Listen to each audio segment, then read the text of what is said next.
Ek groet u in die wonderlike naam van ons Koning Jesus Christus, ons Verlosser en Saligmaker op hierdie Woensdag, die 14de Januarie 2026.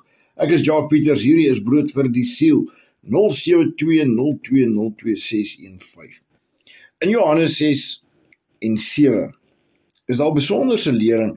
In 6 word dit bestempel dat Jesus spreek die woorde dat hy die brood van die lewe is. En tog in 7 kom dit op die punt waar hy sê, hy is die lewende water.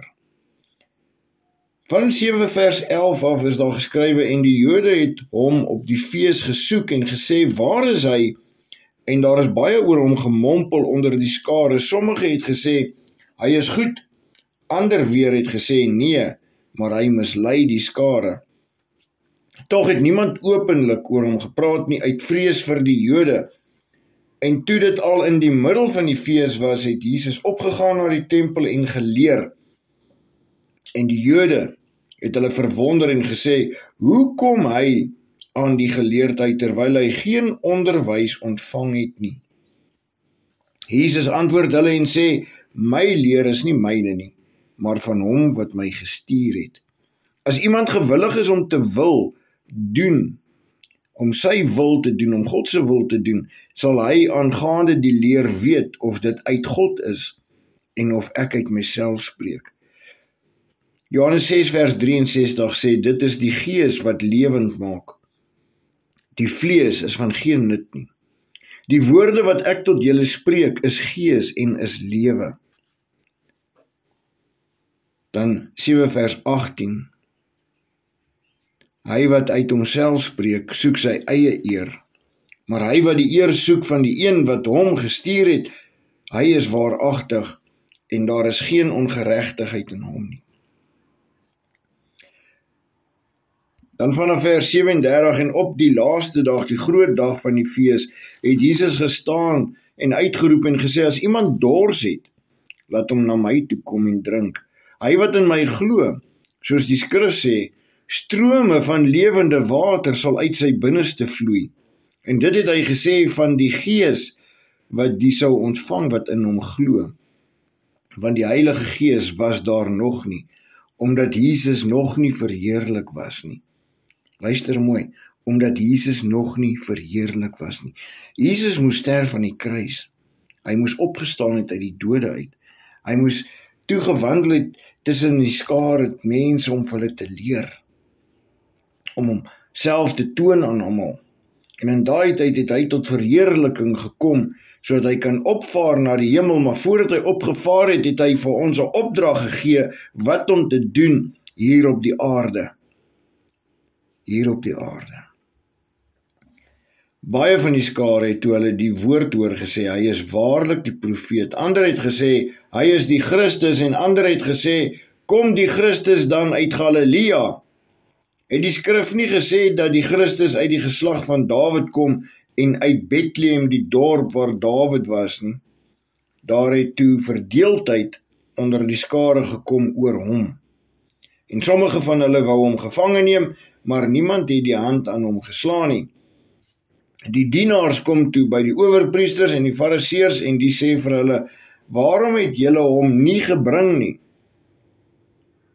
En sommige van hulle wou hom gevange neem, maar niemand het die hand aan hom geslaan nie, want dit was nog nie sy tyd nie, sê vers 44 natuurlik. Vers 46 sê, die dienaars antwoord, nooit het 'n mens so gespreek soos hierdie mens nie, en die fariseërs antwoord hulle, julle is tog nie ook mislei nie.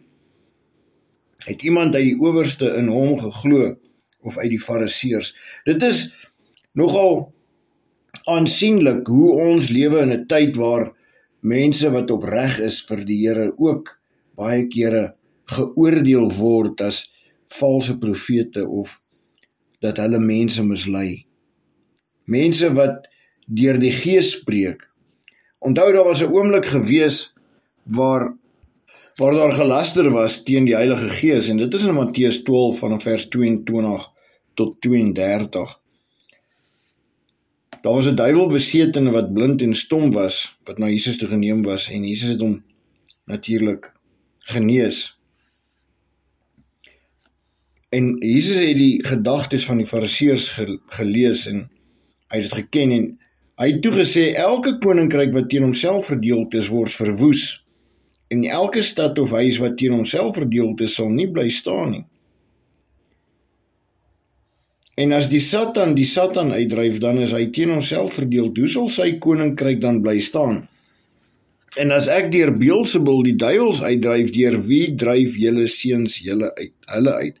Daarom sal hulle heel regters wees, maar as ek deur die Gees van God die duiwels uitdryf, dan het die koninkryk van God by julle gekom. So, wat Jesus hierso vir die mense sê, vir die Fariseërs sê, dit is, hulle dryf ook duiwels uit, maar deur wie doen hulle dit? Want hulle het nie die Heilige Gees nie. Want die Heilige Gees was nog nie daar nie, want Jesus was nog in die hemel nie. Vers 29 sê, of hoe kan iemand in die huis van 'n sterk man ingaan en sy goed roof? Vers 30, hy wat nie met my is nie, is teen my. En hy wat nie saam met my versamel nie, verstrooi. Daarom sê ek vir julle, elke sonde en lastering sal die mense vergewe word, maar die lastering teen die Gees sal die mense nie vergewe word nie. So wanneer jy teen iemand spreek, wat in die Heilige Gees werk doen, en jy dit natuurlik 'n valsheid noem, of 'n valse profeet noem, dan laster jy teen die Heilige Gees. Want wat die Fariseërs hierso gedoen het, is hulle het gelaster teen die Heilige Gees, toe hulle gesê het, dat Jesus dryf duiwels uit, deur die krag van Beelzebul. Ons moet baie versigtig wees, wat ons sê teenoor kinders van die Here. Ons moet baie versigtig wees, wat ons praat teenoor ware profete in vandag se tyd ook. Baie versigtig wees teen mense wat die werk doen van die Here hier op die aarde, en ander mense is jaloers daaroor en hulle sê dis uit die duiwel uit, of dis 'n valse profeet, of wat ook al hulle dit noem. Ons moet versigtig wees wat ons sê teen kinders van God in hierdie dae. Want dit kan 'n sonde wees wat laster teen die Heilige Gees. Want as die Heilige Gees deur iemand praat, of iets sê deur iemand, of werke doen deur iemand, en iemand gaan laster teen daai werke, of woorde, kan dit laster wees teen die Heilige Gees. Dis 'n vriendelike waarskuwing vandag. Wees versigtig wat jy spreek teen die kinders van God in die dae. Kom ons bid saam. Hemelse Vader, dankie vir die woord, Here. Dankie dat ons kan leer uit u woord uit. Vader, dankie dat ons hier in Suid-Afrika nog veilig kan wees, Here, en vrylik u woord kan spreek en lees, dat ons vrylik u kan aanbid, Here. Vader, wees met die kinders, wees met die soldate hier op aarde, wees saam met die wat die werke doen wat u hulle gestuur het om te doen. Vader, bekragtig hulle, want hulle kry ook teestand, Here. Daar word ook valse woorde teenoor hulle gespreek. Maar Vader, ons weet ons moet stil wees, want u beklei vir elkeen wat u geroep het, in Jesus naam. Amen. Onthou, lees jou Bybel self, sodat die wêreld jou nie mislei nie. Groete.